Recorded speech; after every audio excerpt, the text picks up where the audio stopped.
Les habitants du village de Sirakoro, dans le sud-ouest du Mali, sont prêts pour une cérémonie d'accueil. Le village n'a jamais eu d'électricité, mais cela va maintenant changer grâce à Thorsten Schreiber et sa femme Aïda. Le couple a fondé une entreprise appelée Africa Green Tech. Ils arrivent en grande pompe.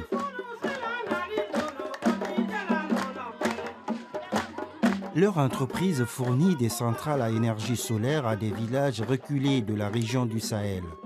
Tout le monde ici attend l'arrivée de la centrale avec impatience depuis très longtemps.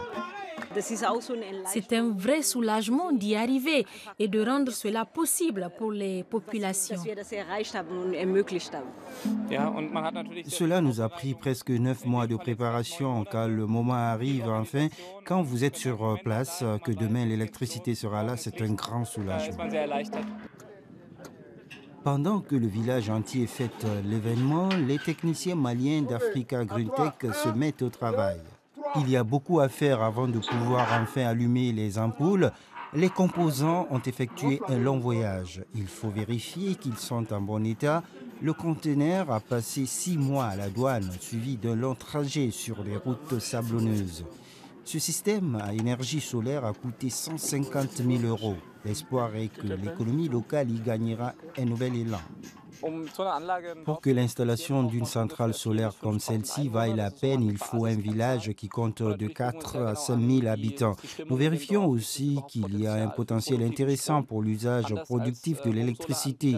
Nous n'avons pas la même approche que les fabricants de panneaux solaires individuels.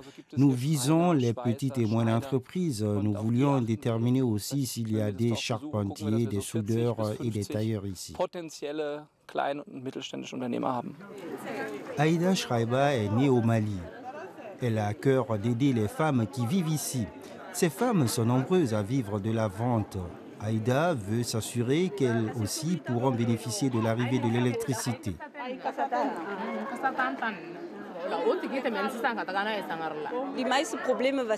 La plupart des problèmes qui touchent les femmes ici sont dus au fait qu'elles n'ont pas accès à l'éducation. En conséquence, elles se concentrent sur leur famille. Elles ont des enfants. Le taux de natalité augmente. Ce qu'Africa Green Tech veut leur offrir, c'est une opportunité de se former et d'améliorer leur niveau de vie. Si l'économie du village s'améliore, les habitants auront aussi plus d'argent à investir dans l'éducation de leurs enfants. Alors en plus de fournir de l'électricité, l'idée est aussi d'améliorer les perspectives des villageois. Dans le village de Djoliba, à 5 heures de route d'ici, l'impact de l'électricité est évident. Une mini-centrale solaire d'Africa Green Tech a été installée ici il y a 2 ans. L'économie locale s'est depuis développée. Oumar Keïta gère un restaurant sur la route principale qui mène à la capitale du Mali, Bamako. Il possède aussi un atelier et un élevage de poulets.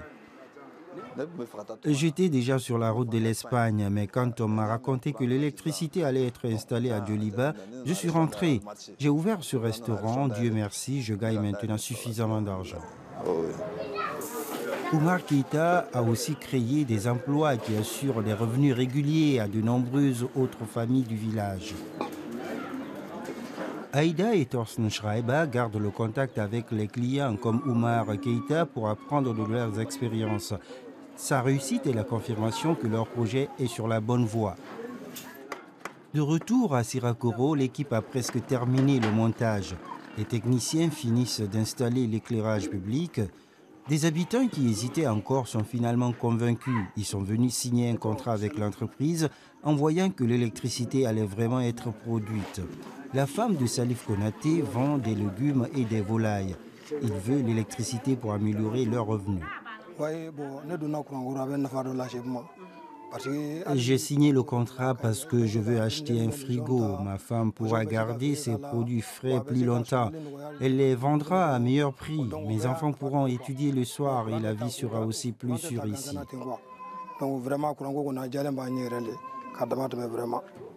Les clients doivent payer l'électricité, mais elle est bien moins chère que le diesel consommé par les générateurs qui sont monnaie courante en Afrique. Il faudra environ 15 ans pour que l'entreprise rentabilise son investissement. 18 conteneurs solaires ont déjà été installés, dont un au Niger voisin. 4 autres sont déjà en route vers leur destination en Afrique.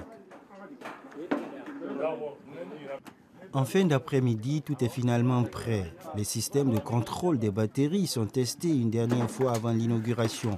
Il faut s'assurer que l'alimentation électrique continuera à la tombée de la nuit. À partir d'ici, je peux accéder aux paramètres des batteries, vérifier les modules, les charges, les différents modules. C'est un moment important. Les systèmes de stockage ont fonctionné.